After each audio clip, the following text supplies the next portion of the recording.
Dakar is one of the undiscovered pearls of West Africa. It was first settled in the early 15th century, with the Portuguese arriving a few decades later to set up slaving forts on some of its terrain, such as Gorée Island. Today, Dakar is a sprawling, lively, cosmopolitan city. The city boasts an interesting palette of styles, with Europeans strutting their stuff alongside those dressed in traditional Senegalese attire, and both groups seem equally at home here. Villas dating back to colonial times sidle up to modern buildings, and newer residential areas intersperse with older living quarters.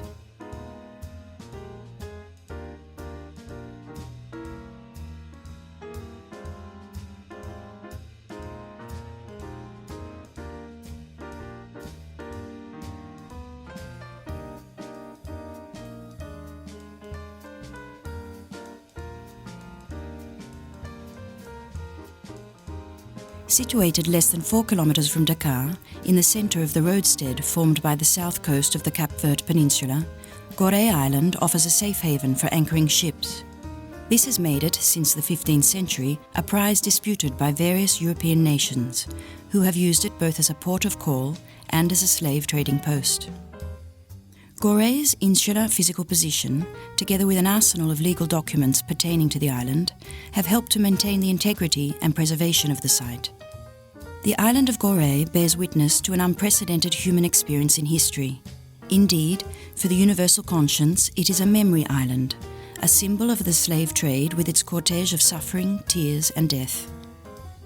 Today the site continues to serve as a reminder of human exploitation and as a sanctuary for reconciliation.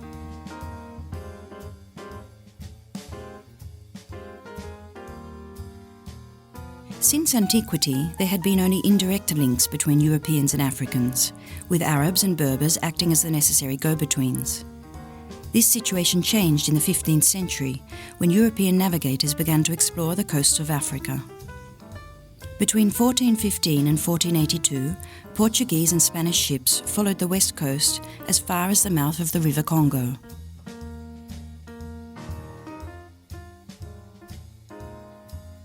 Called beer in Wolof, it was dubbed Goede Rede by the Dutch, and thus later came to be known as Goree. In the late 18th century, Goree presented a double identity. It was at once a prosperous crossroads, where traders, soldiers and officials lived in idyllic surroundings, as well as being a warehouse for black ivory, with all its attendant suffering and misery. The painful memories of the Atlantic slave trade are burnt into the history of this small 28-hectare island, lying 3.5 kilometers off the coast of Dakar. Goree owes its singular destiny to the extreme centrality of its geographical position between the north and the south, and to its excellent strategic position, offering a safe haven for anchoring ships, hence the name Good Raid.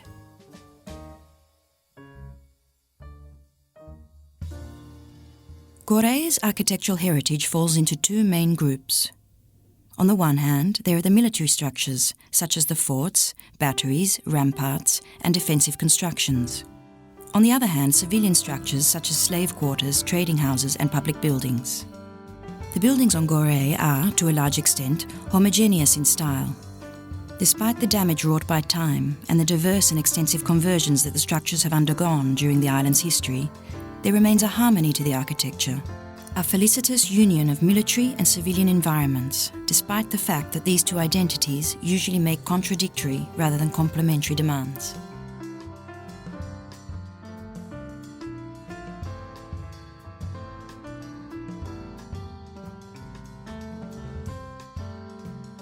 The island's storehouses were crammed with goods from the mainland as well as with European merchandise.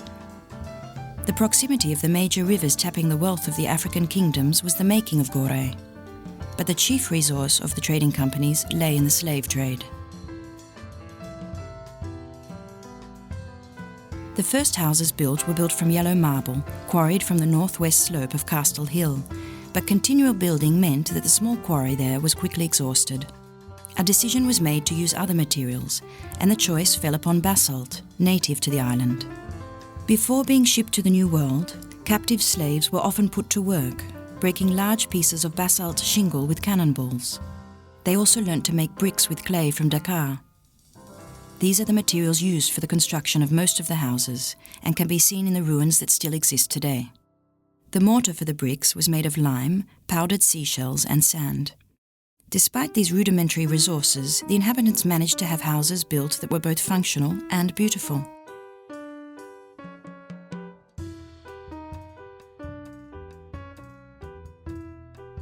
From the pioneering period of Portuguese occupation, slaves were included among the items traded between Europeans and Africans.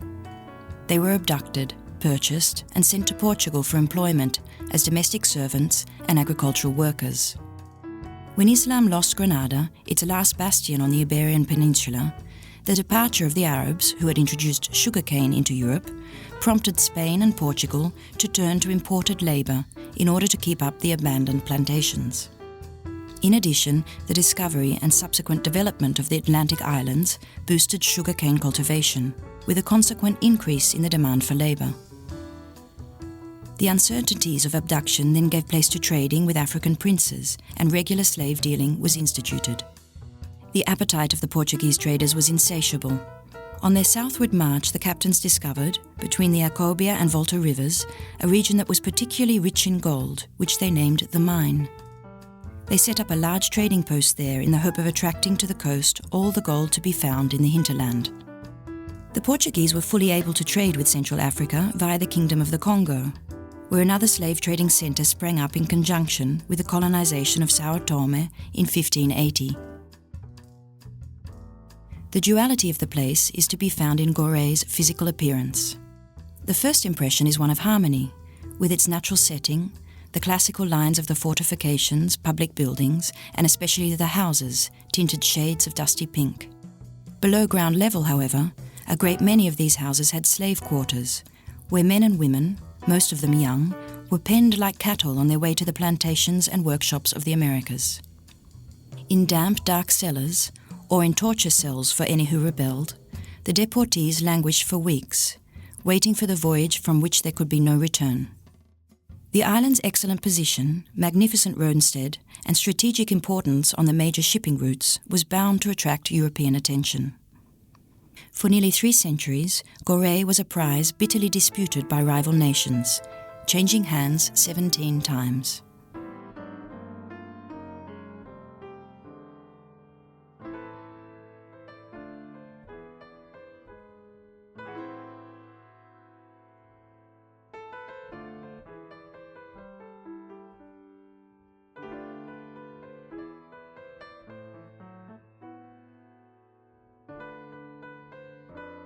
The real symbols of Goree are the slave quarters, about a dozen of which are still in existence.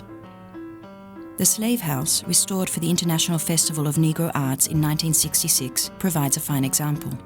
The house was built in 1776 by the Dutch and is the youngest surviving slave house in Goree. The earliest date back to 1536 and were built by Portuguese, who were the first Europeans to set foot on the island in 1444. For 3.5 centuries, people were tracked, hunted down, ripped out of their native land like the roots of time. It is on this brutal deportation of millions of native people that most of the New World built its political, economic, and social foundations.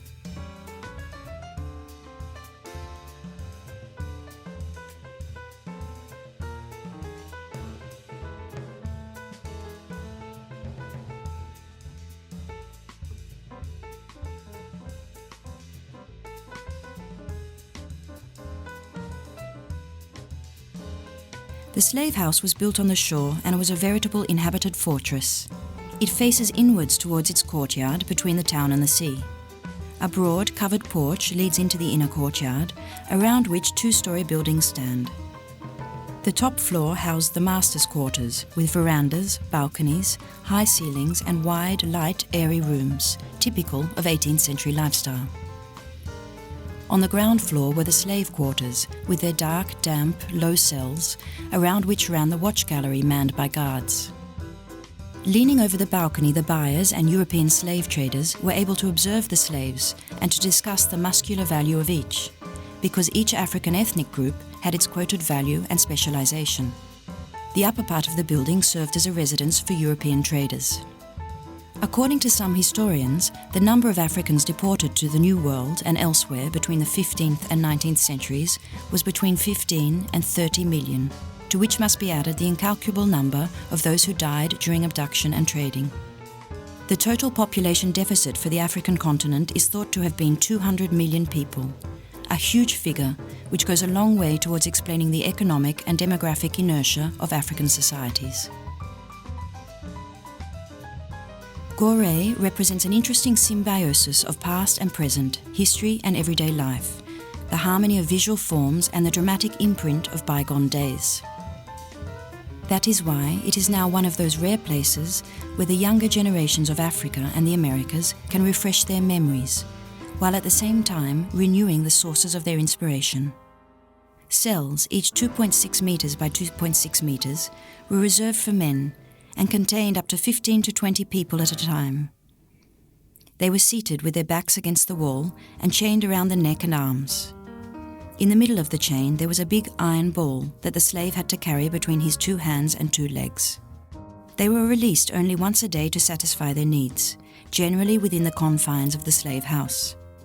The hygienic conditions were so revolting that the first pest epidemic, which ravaged the island in 1779, originated here.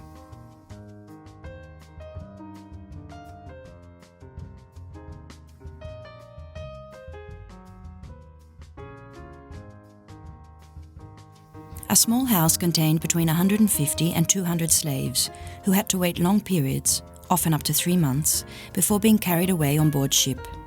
Their departure to the Americas also depended on the buyers, and family separation was total. There were special cells where children were stored, and in these the mortality rate was obviously the highest in the house. Children laid side by side in the gallery, crammed together like in a tin of sardines. The women cooked and the children were given household tasks, but they were rarely kept chained.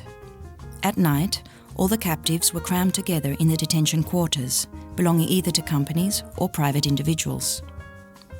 They had very little air and practically no light. In the morning they returned to work. Recalcitrant captives were locked up behind bars, where they remained in the damp darkness until the day of their embarkation, when they were branded on the shoulder with the company's initials.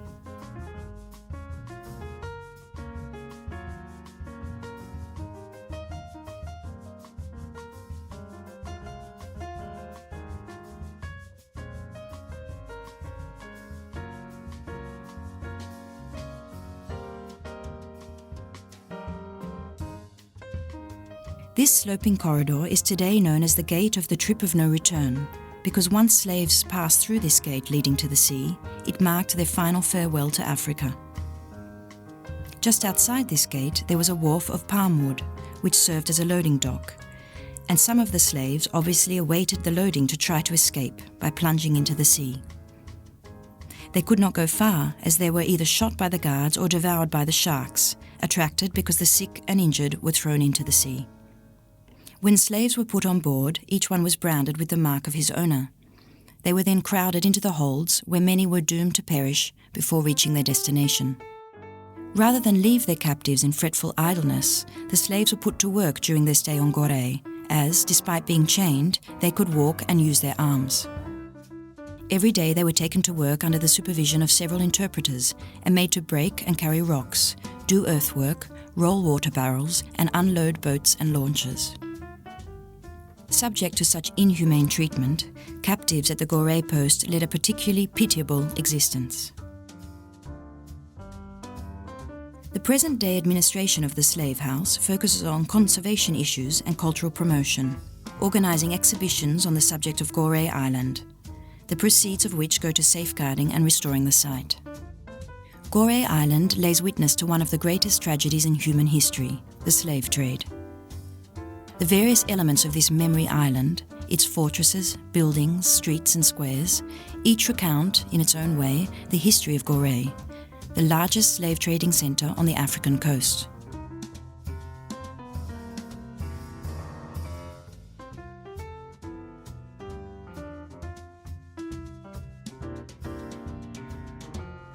The boats bound for these ports were loaded with salt, guineas, or lengths of blue cloth, serge, tobacco, spirits, coral, guns, powder, ammunition and small glassware. At each slave post they stopped, waited and bargained. Once the price had been agreed upon, the sellers brought the slaves along one by one. The surgeon or purchaser examined their muscles, the line of their legs, the length of their arms and the number and whiteness of their teeth. To make sure the captives suffered from no hidden infirmity, they were made to run, jump and speak, in addition to moving all their joints. Nothing escaped the vigilance of the purchaser.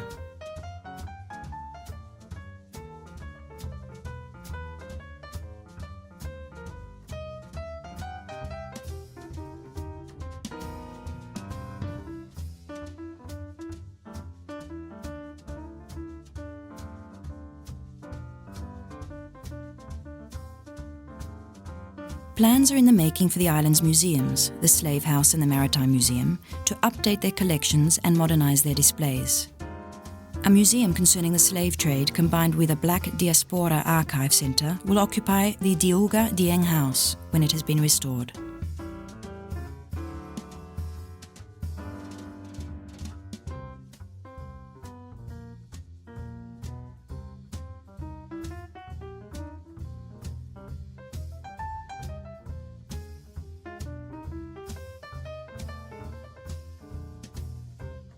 Slave chains still exist in the House of Slaves on Goree. Goree was at the centre of the rivalry between European nations for control of the slave trade. Until the abolition of the trade in the French colonies, the island was a warehouse consisting of over a dozen slave houses.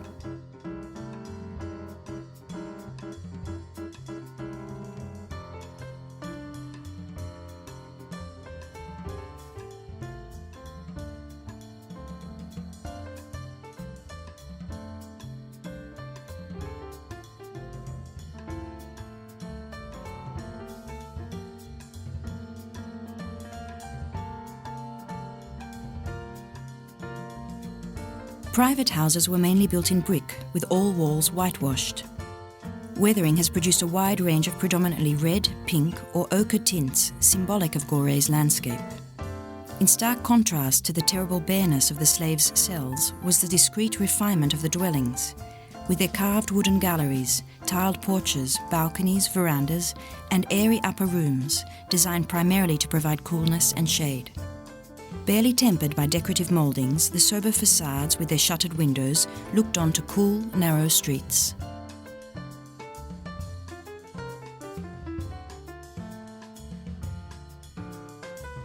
Senegal is bordered on the north by Mauritania, on the east by Mali, on the south by Guinea and Guinea-Bissau, and on the west by the Atlantic Ocean.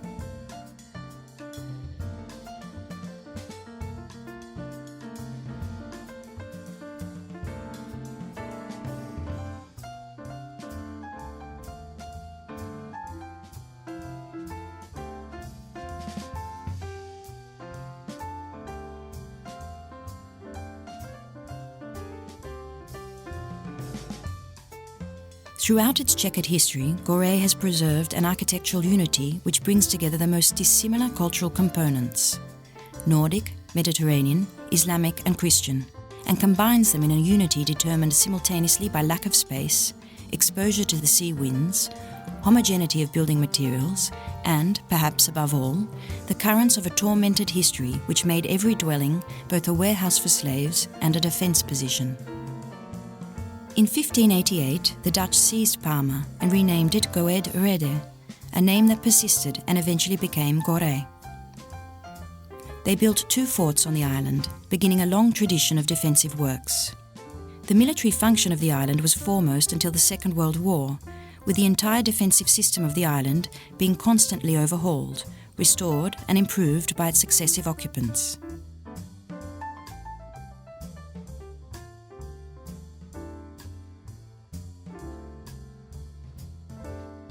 Clearly, Goree changed hands many times between 1678 and 1814. Following the fall of Napoleon, France was given control of the island under the Treaty of Paris. This turbulent phase in Goree's history ran in parallel with the heyday of major trading companies. They included the Dutch East India Company, the Merchant Venturers Company, and the French Company of Cap Verde and Senegal. Gorée was an essential port of call, a haven with easily accessible anchorage at the point where the route around Africa, via the Cape of Good Hope, met the transatlantic route to the Americas. It was isolated, but in close proximity to a rich and unknown land. It was uninhabited and thus offered a comfortable refuge from which to establish contacts and venture forth to discover new lands.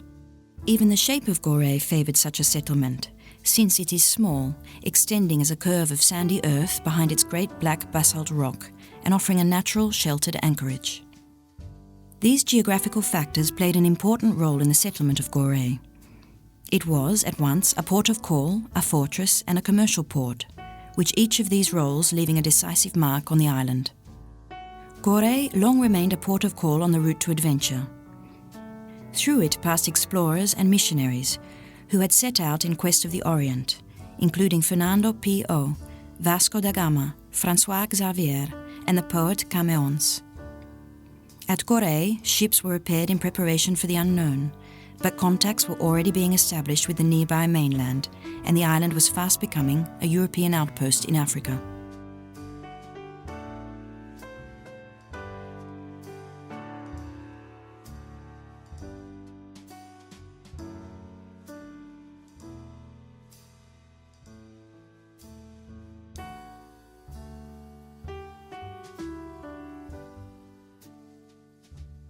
Fishing in a pirogue is one of the principal activities of the island.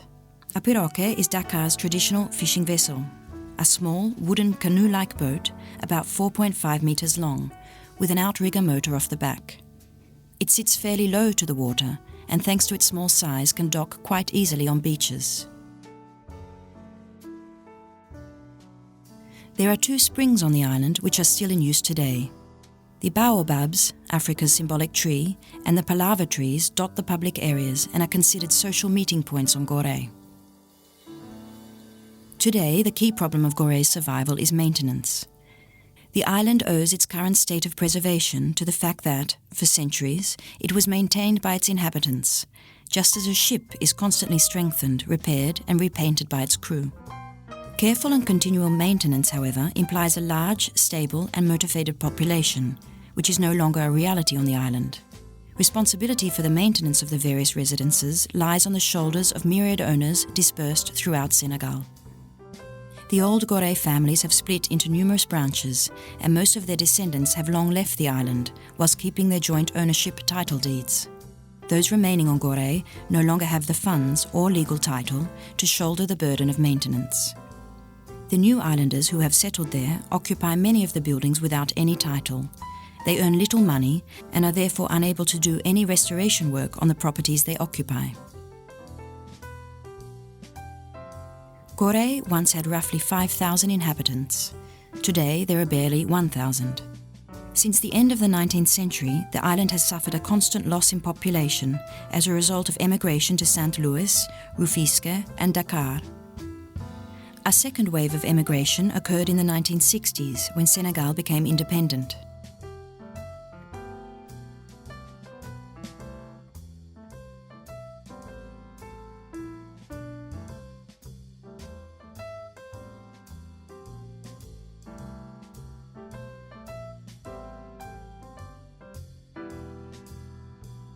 From the Portuguese period onwards, Gorée has been the scene of a conscious effort to spread the Christian faith, which meant more than mere lip service, the sign of the cross, or Sunday observance being reflected in practical daily activity.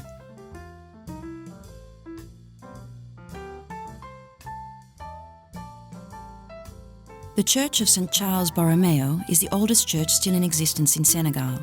Its facade, with an architraved peristyle and Doric columns, is typical of the neoclassical style. It still contains the original interior decoration and furniture.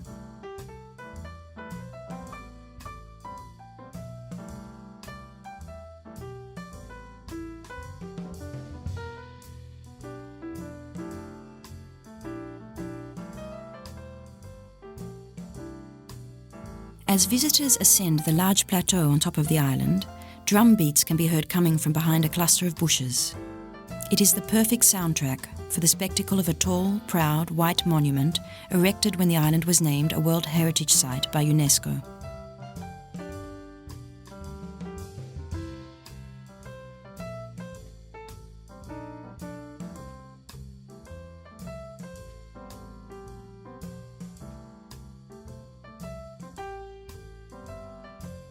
Senegal has a variety of beautiful natural assets that make it an attractive destination. 6 national parks and 4 reserves, a variety of birds, some wildlife, and access to big game fishing. But it is the people, their music, culture and handicrafts that make Senegal what it is, a great, diverse and colourful country.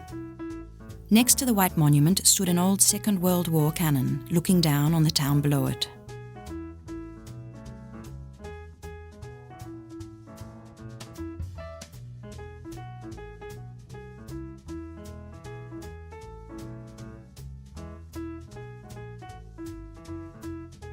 Apart from a few marine enthusiasts, the modern traveller does not have the same first view of Gorée as past visitors once had, when it could be seen from the sea in outline against the luxuriantly green backdrop of the mainland. Most people first view the island from Dakar, on the African coast. Its imposing and defensive appearance is accentuated by the harsh geometric lines of rugged rock faces. Isolated by the stretch of water between it and the mainland, Gorée seems both close and distant, a refuge and a fortress. The island of Gorée was designated an historic site in 1944, with safeguarding measures put in place in 1951 under the colonial era. It was subsequently included on the National Heritage List in 1975 and on the World Heritage List in 1978.